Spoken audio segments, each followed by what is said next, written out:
자, 하나님 말씀 보겠습니다. 하나님 말씀은 신명기 5장 16절 한 절 보도록 하겠습니다. 자, 다 찾으셨죠?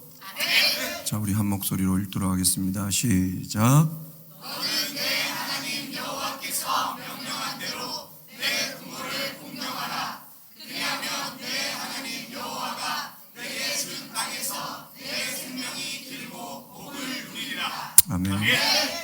기도하겠습니다. 하나님의 말씀을 대언합니다. 이 말씀을 잘 듣고 부모를 잘 공경할 수 있는 참된 그리스도인들이 되게 하여 주시옵소서. 그렇게 되길 간절히 소망하며 예수 그리스도 이름으로 기도하옵나이다. 아멘. 먼저 우리 하나님께 박수로 영광 돌리겠습니다. 네, 오늘은 어버이 주일이죠. 네, 어버이 주일이라 여러분 목사님 뭔 설교하실지 이미 다 아실 거예요. 다 아는 얘기를 왜 하느냐? 중요한 얘기는 반복해서 듣고 여러분 아는 지식에 그치지 말고 행하시는 여러분 되라고 그래서 전하는 것입니다. 네, 지금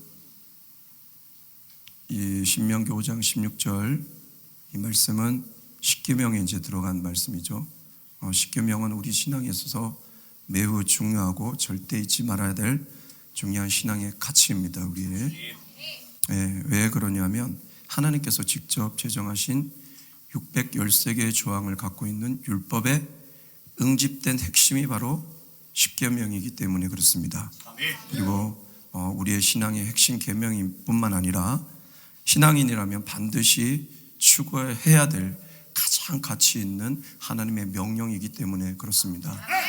그래서 이 십계명은 사실은 우리가 계속 외우고 실천을 해야 되는 그런 하나님의 명령입니다. 먼저 이제 여러분도 다 아시겠지만 십계명의 구조를 보면 1계명부터 4계명까지는 하나님과의 관계를 말하고 있습니다. 그러니까 하나님을 사랑하라는 거예요. 그러니까 어떻게 보면 영적 계명이죠. 그 계명이 뭐예요? 우리 한번 십계명 한번 볼까요? 그냥 한번 읽어봅시다. 시작.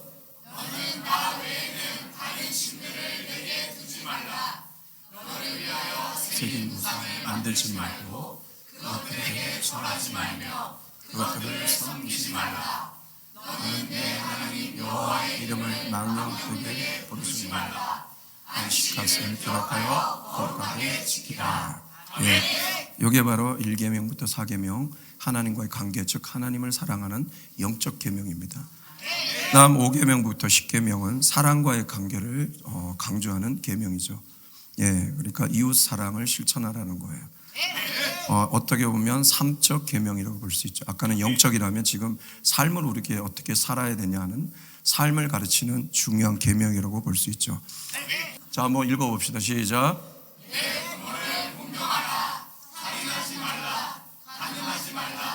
도둑질하지 말라. 내 이웃에 대하여 거짓 증거하지 말라. 내 이웃의 집을 탐내지 말라. 아마 여기서 여러분은 6번 계명이 가장 자신 있을 거예요. 난 살인하지 않아. 근데 성경에 뭐라고 나오냐? 미워하는 것도 살인이라고 나와요. 그럼 여러분 미워했으면 지금 살인죄 엄청 짓고 있는 거예요. 혹시 미워하는 사람 있으면 오늘 싹 버리세요. 아셨죠? 미워하는 마음은 왜 그러냐면 은혜가 안 와요. 그리고 자기 삶이 자꾸 괴로워요. 그렇게 보면 내가 누군가를 미워하기 때문에 미워하면 남들도 나를 미워해요. 그러니까 여러분 절대로 미워하는 살인죄 짓지 마시길 바랍니다. 갑자기 가장 자신 없어졌죠. 자, 결국 구조적으로 이 십계명을 보면 하나님 사랑, 이웃 사랑이라는 최고의 으뜸 계명을 우리에게 명령하신 거고 더불어 영적인 것과 삼적인 것 이것을 함께 조화를 이루는 삶과 신앙의 일치를 아주 강조한 하나님의 명령, 하나님의 계명이라 볼 수 있습니다. 그런데 이 십계명 중에 정중앙에 있으며 삶을 강조하는 사랑과의 이 관계 계명 중에 바로 first 계명, 그게 뭐냐? 제5계명이 부모를 공경하라. 그러게 이 계명이 어찌 보면 되게 중요한 계명일 수가 있습니다. 이 고대 문서가 우리 지금의 이 문서들은 좀 다른데 고대 문서의 독특한 이 그 글쓰기 방법이 있어요. 그게 뭐냐면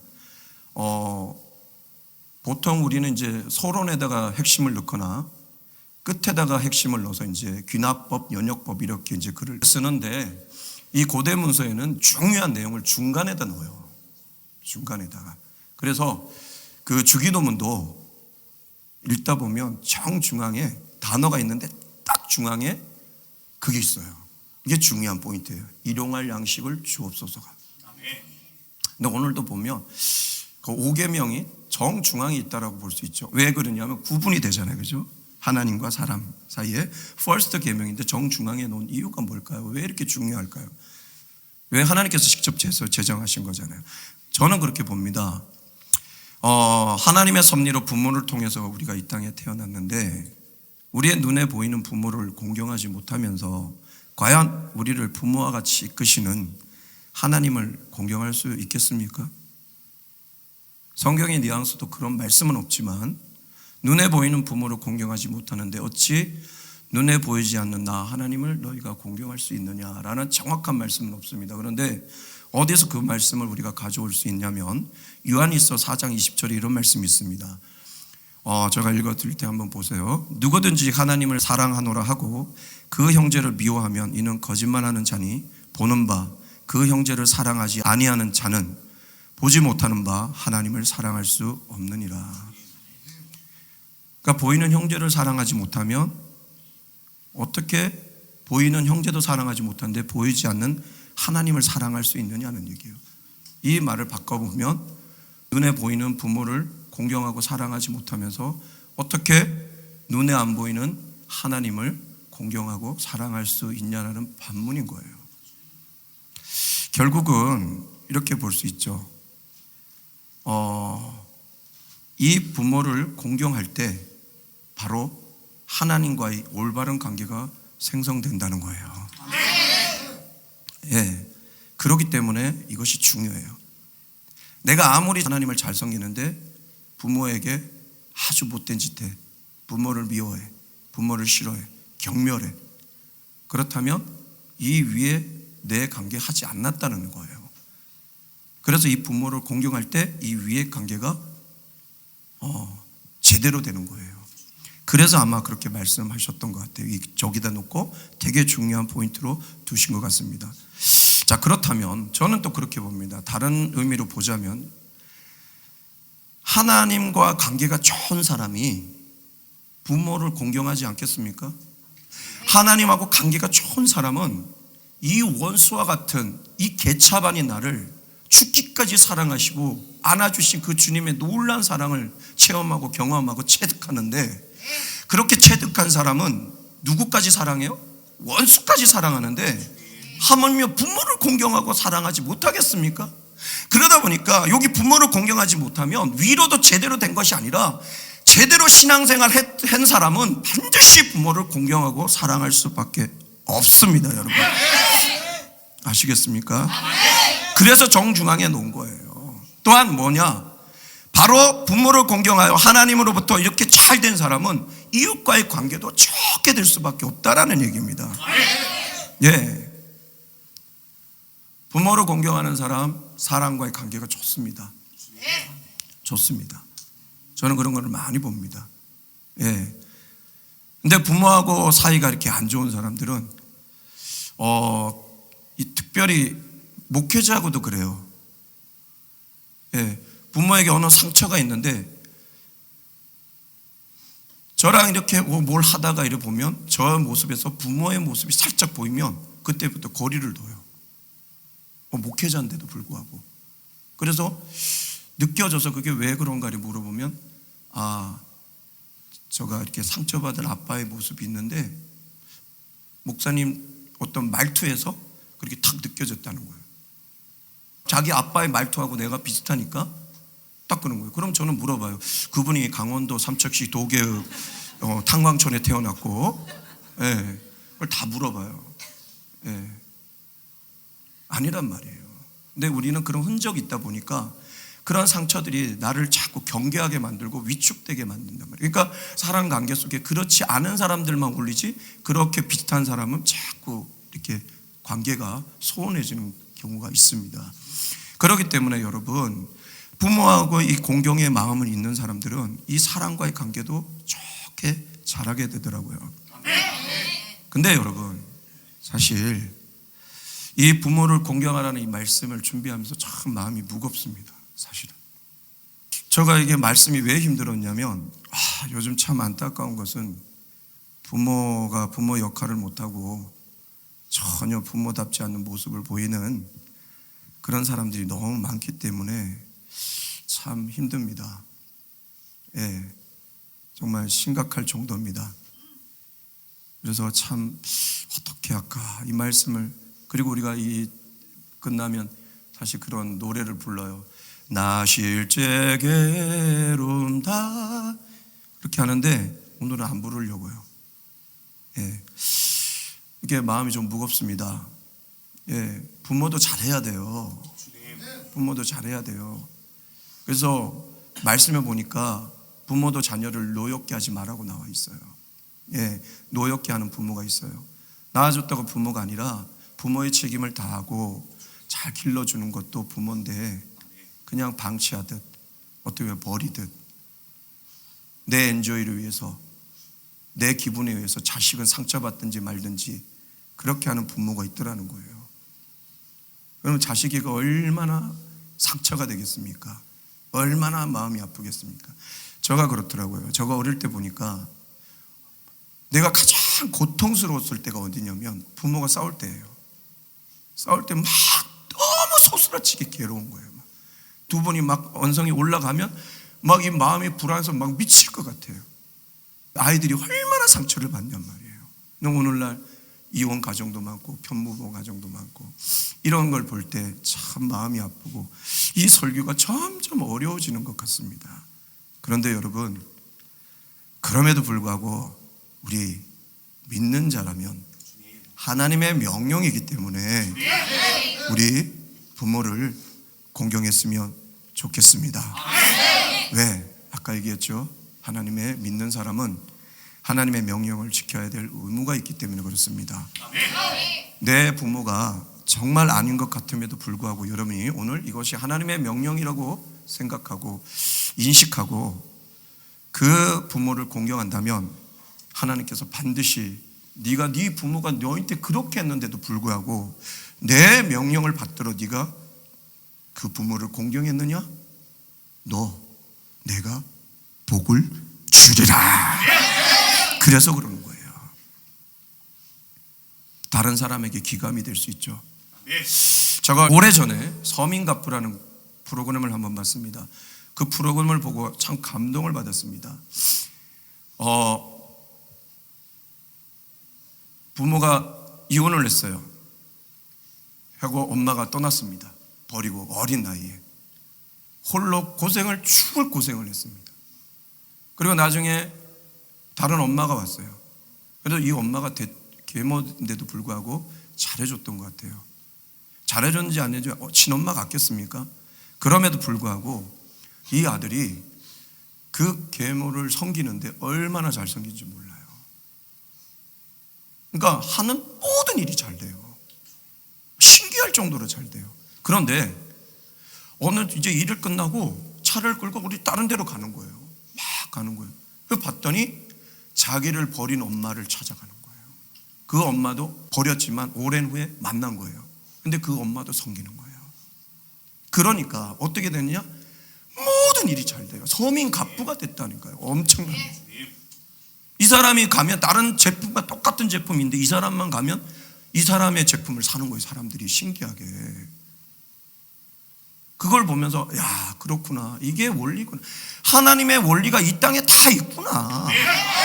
결국은 그러니까 여러분, 부모가 어떻든 여러분이 때 부모를 공경하라는 이 하나님의 명령을 보니까 부모를 위해서가 아니라 여러분을 위해서 부모를 공경하라는 거예요. 예, 부모 때문이 아니에요. 부모 어떻든 상관없어요.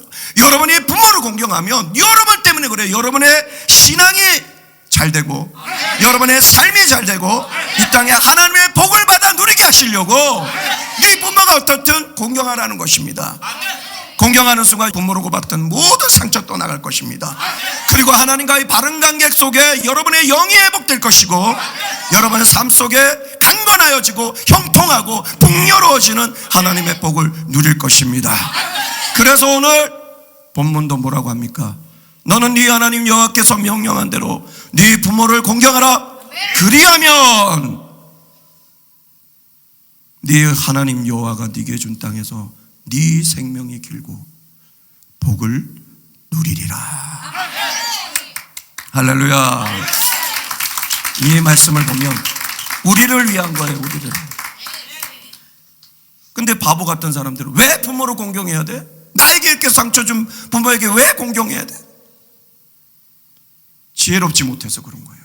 하나님께서는 부모가 어떻든 공경한다면 내가 이 땅에 네가 장수하고, 이 장수가 뭐냐면 그냥 오래 사는 거 얘기하는 게 아니에요.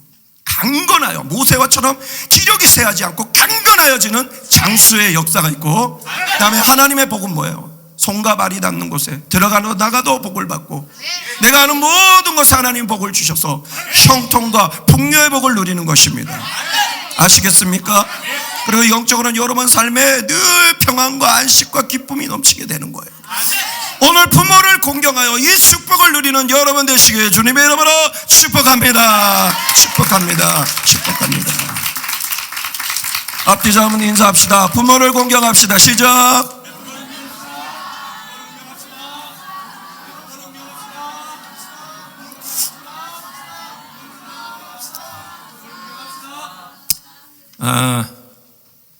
오늘 아침에 엄마하고 싸우고 오거나 이번 주에 뭐 엄마하고 좀 부딪힌 사람, 이 말씀이 상당히 질리면서도 받아들이지 않을 것 같아요. 근데 그럼 바보야. 왜? 축복을 지가 걷어차는 거예요. 근데 오늘 뭐 싸워서 내 진짜 이제 엄마 얼굴 다시는 안 봐. 그러지 말고 오늘 가서 싹 웃으면서 엄마 사랑해, 아빠 사랑해, 그렇게 해줘요. 그러면 복을 받습니다. 자, 여러분, 다시 한번 인사하겠습니다. 부모를 공경하면 복이 옵니다. 시작.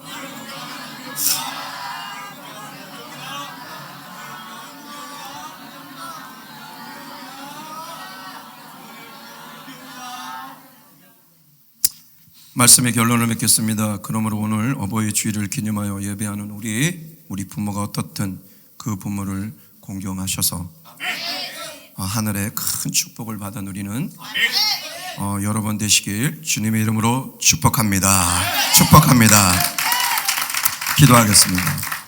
하나님, 오늘 어버이 주일을 맞이하여 부모를 공경하라는 이 하나님의 십계명의 말씀을 전하였습니다. 다 아는 말씀입니다.